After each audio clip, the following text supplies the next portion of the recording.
Hello. Kumusta? Mga adlaw ka itong tanan, mag-iso na magsampyak. Here we go again. Buhay Amerika Duterte layas magingon nga kung adunay naidog mo tungod sa tumang kakapuyog kaluya ang imong mga pulong may magadasi kayo sa pagtindog. Sa makasampyak, kung saan man kayo sa mundo, sana'y nasa mabuti kayong kalagayan. Mabuhay po tayong lahat. And time check, it is now 8 in the morning. Saturday, 7th of September 2024 dito sa Brooklyn, New York. Sa mga kasampyak, ano pa pwede natin pag-uusapan na ngayon?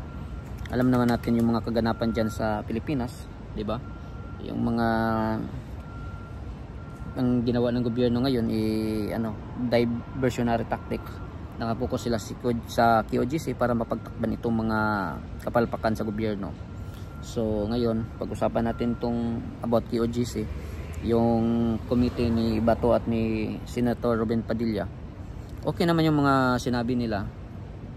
Lalo na si Ruben Padilla, maliit yan lang yung oras niya, pero okay din yung ginawa niya. Yung unang opening lang niya, yung akala ko medyo pero maganda yung punto niya, maganda talaga.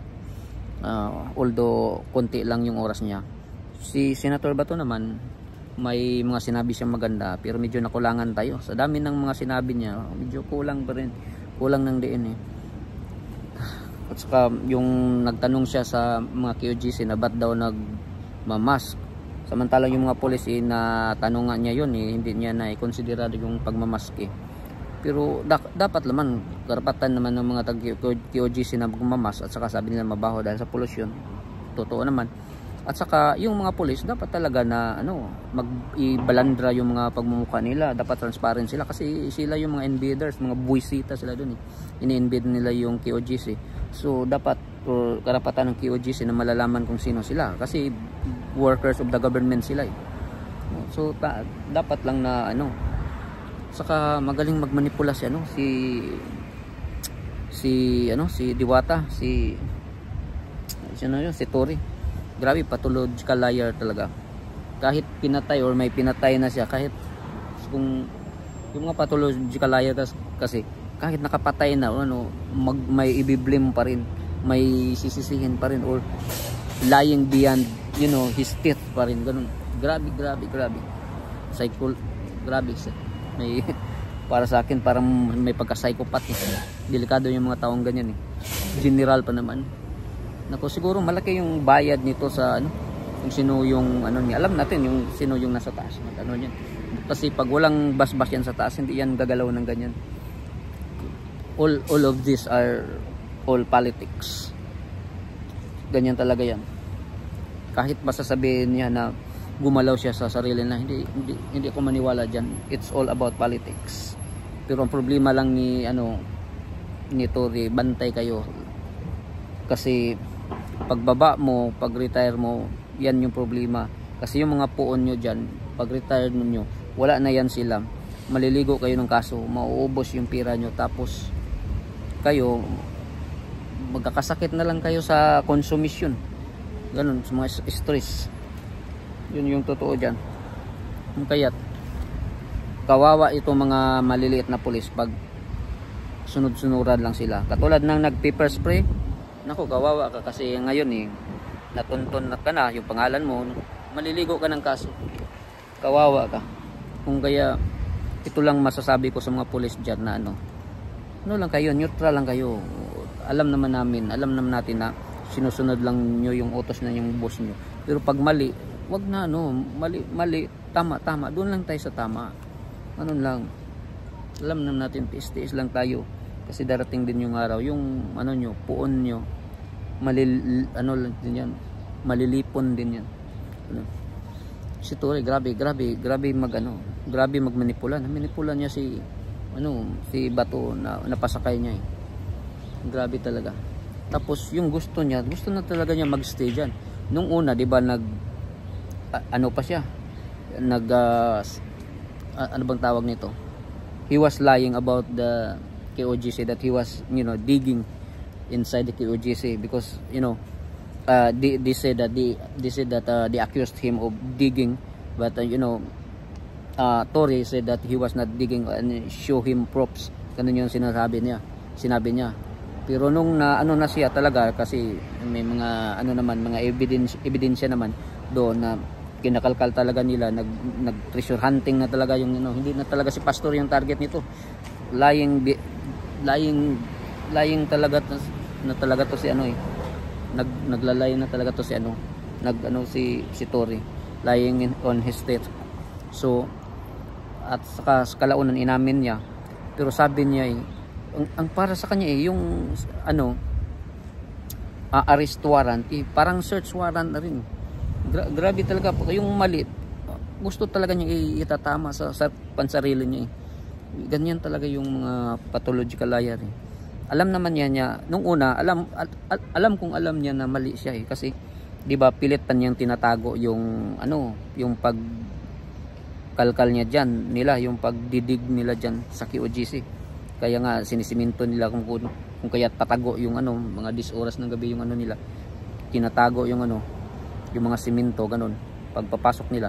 Tapos mineral water daw yung gamit, at saka delikado yun kasi mga malalaki yung mga ano doon nila, yung mga kinakalkal nila. Paano pang yung mga taga QGC one day pagpapasok sila doon, maano yun eh, kasi walang magandang buhos ng ano, dapat may sand and gravel ganun, mga lupa lang daw at saka simento. Paano pag mahulog, madisgrasya, at saka yung building mag-collapse yan pag puro na ano, puro digging and digging na lang siya dyan. Grabe talaga to si ano. At saka sabi niya hindi daw sila ano, kasi tinanong ni Bato at saka ni Ruben Padilla nila na ano, hanggang kilan sila dyan. Hindi si mag-stay talaga si Tory, sabi niya, hanggang makuha daw si ano, si Pastor Kibuloy.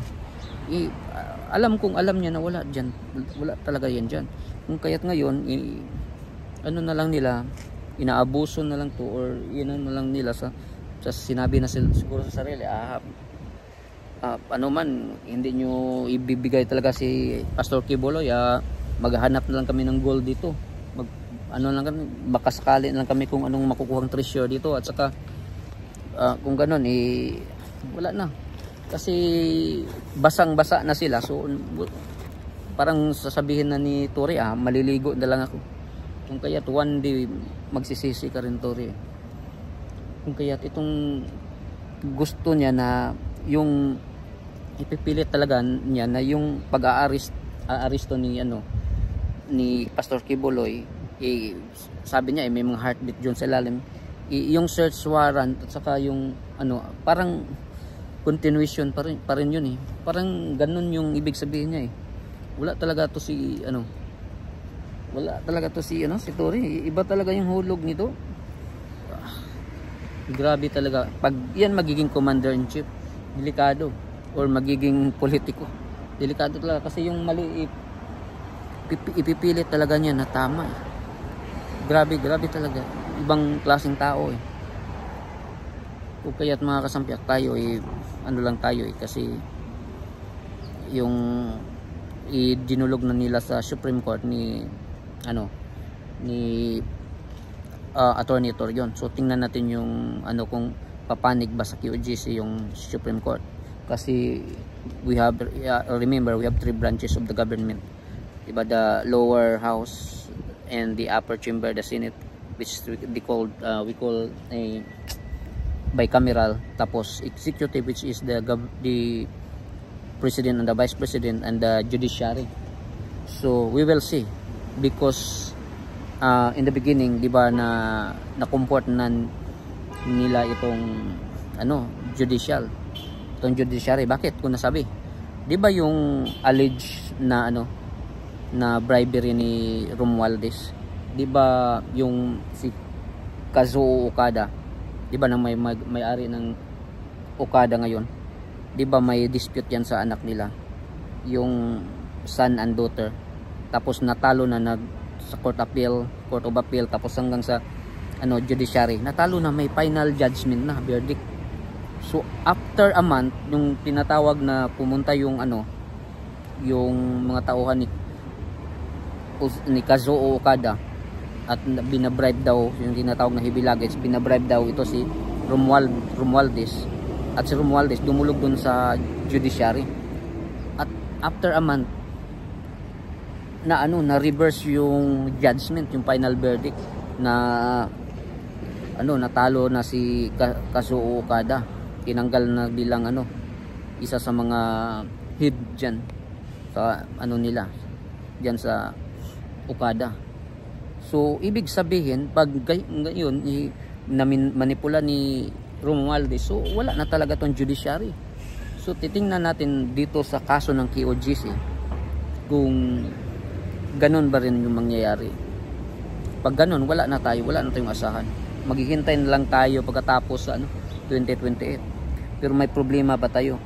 2025, 2028. So 2025, dapat may pasok natin yung mga majority ng mga senator ni Tatay Digong.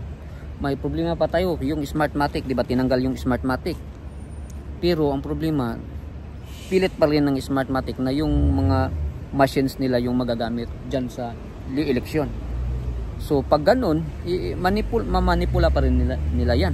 Kaya pagmasdan talaga natin pag talaga na hindi talaga dapat pag tayo magmatyag talaga tayo na hindi magagamit yung mga Smartmatic machines. At saka pagdating din sa 2028, same pa rin.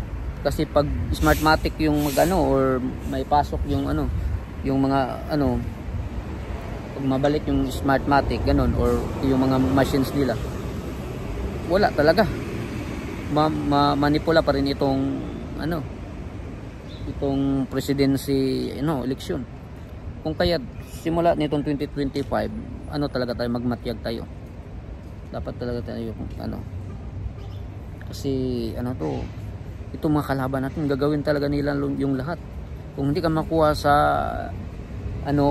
doon ka talaga kukunin nila sa mga mga masasama talaga itong itong mga kalaban natin. Pwede kang patayin talaga para lang sila kasi gusto na talaga nilang dyan sa power hindi na sila bababa Grabe naman. At ito din mga fanatics ng mga kalaban natin, yung mga tagahimod puwit ng admin ngayon, din sila, tira sila ng tira, criticize sila sa mga Duterte at sa mga supporters ng mga Duterte. Pero alam naman natin kung ano yung tama at mali. Dapat magmatyag tayo at saka magdasal, tapos tingnan natin yung huwag tayong magpabudol kasi nabudol na tayo at 6 na taon nating pagsisisihan. So mga kasampiak, hanggang dito lang muna at magandang umaga sa lahat. God bless po.